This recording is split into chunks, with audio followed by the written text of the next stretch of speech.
किसी की गजरे की खुशबू को महकता छोड़ाया हूँ, अपनी नन्ही सी चिड़िया को चहकता छोड़ाया हूँ। मुझे अपने छाती से तू लगा लेना ए भारत माँ, मैं अपनी माँ की बाहों को तरसता छोड़ाया हूँ, मैं अपनी माँ की बाहों को तरसता छोड़ाया हूँ। एका हाताला प्लास्टर आणि दुसऱ्या हातात मशीन गन, समोर 700 शत्रू आणि हृदयात शेवटची गोळी आणि शेवटचा श्वास असेपर्यंत लढण्याची जिद्द। ही आहे देशाच्या प्रथम परमवीर चक्र विजेत्या झुंजारू लढवय्याची शौर्यगाथा। 3 नोव्हेंबर 1947 देशाला स्वातंत्र्य मिळून फक्त 4च महिने झाले असताना पाकिस्तानने काबायली घुसपेट्यांच्या मदतीने श्रीनगरवर हमला चढवला। श्रीनगर एअरबेस काबीज करणे व काश्मीरला भारतापासून तोडणे हा पाकिस्तानचा हेतू होता। 700 शत्रूंविरोधात फक्त 50 सैनिक घेऊन मेजर सोमनाथ शर्मा यांनी शत्रूला सुमारे 6 तास रोखून ठेवले। त्याचबरोबर 200 घुसपेट्यांना नरखात पोचवले। या युद्धामध्ये आपले 22 सैनिक शहीद झाले आणि त्याचबरोबर तेही शहीद झाले ज्यांनी आपल्या अतुलनीय पराक्रमाने येणाऱ्या पिढ्यांसाठी एक आदर्श घालून दिला। ही गोष्ट आहे देशाच्या पहिल्या परमवीर चक्र विजेत्या मेजर सोमनाथ शर्मा यांची।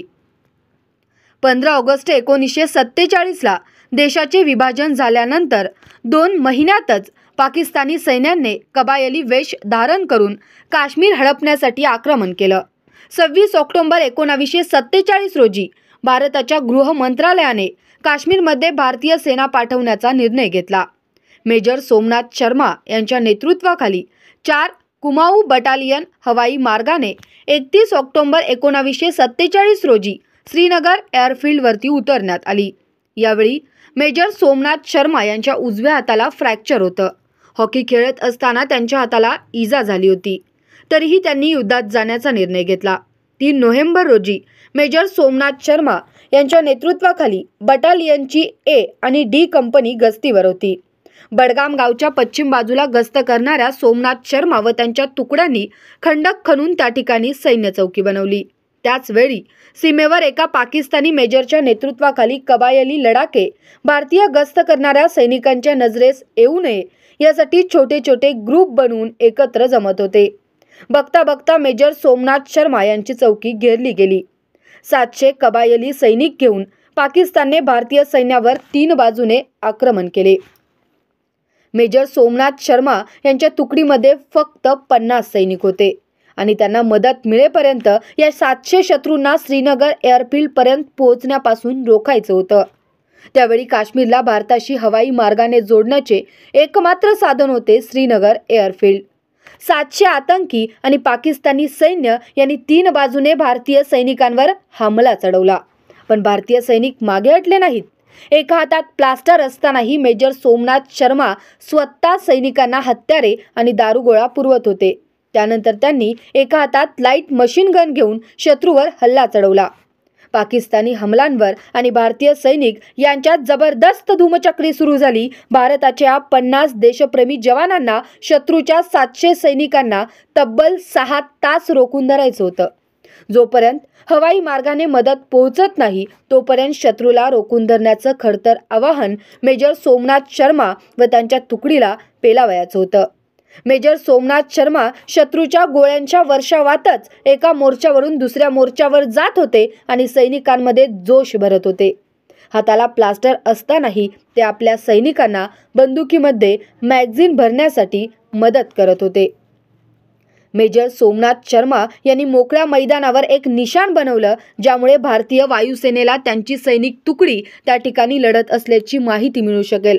पण शत्रूच्या एका मोटार हल्ल्यामध्ये मोठा विस्फोट झाला आणि या विस्फोटामध्ये मेजर सोमनाथ शर्मा मोठ्या प्रमाणावर जखमी झाले। काश्मीरचे रक्षण करताना भारताचा हा वीर सुपुत्र शहीद झाला। शहीद होण्याच्या आधी मेजर सोमनाथ शर्मा यांनी ब्रिगेड मुख्यालयात पाठवलेल्या संदेशात म्हटलं होतं, शत्रू आमच्यापासून 50 गज अंतरावर आहे। शत्रूची संख्या ही आमच्याहून खूप अधिक आहे। आमच्यावर मोठ्या प्रमाणावर हमले होत आहेत, पण जोपर्यंत आमचा शेवटचा सैनिक जिवंत आहे आणि जोपर्यंत आमच्याकडे बंदुकीची शेवटची गोळी शिल्लक आहे तोपर्यंत आम्ही 1 इंचही पाठीमागे हटणार नाही। मेजर सोमनाथ शर्मा यांना वीरमरण प्राप्त झाल्यानंतरही त्यांच्या साथी सैनिकांनी हवाई मार्गाने मदत पोहोचेपर्यंत शत्रूवर हमला सुरूच ठेवला आणि पाकिस्तानी सैनिकांना पुढे येऊच दिलं नाही.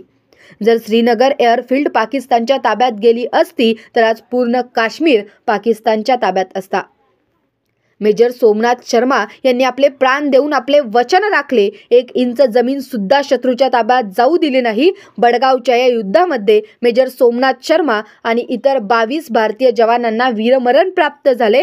भारतीय सैन्यांनी 200हून अधिक पाकिस्तानी सैनिकांना यमसदनी धाडले. मेजर सोमनाथ शर्मा यांनी केवळ 23 वर्षाचे असताना दिनांक 3 नोव्हेंबर 1947 रोजी देशासाठी आपले सर्वोच्च बलिदान दिले.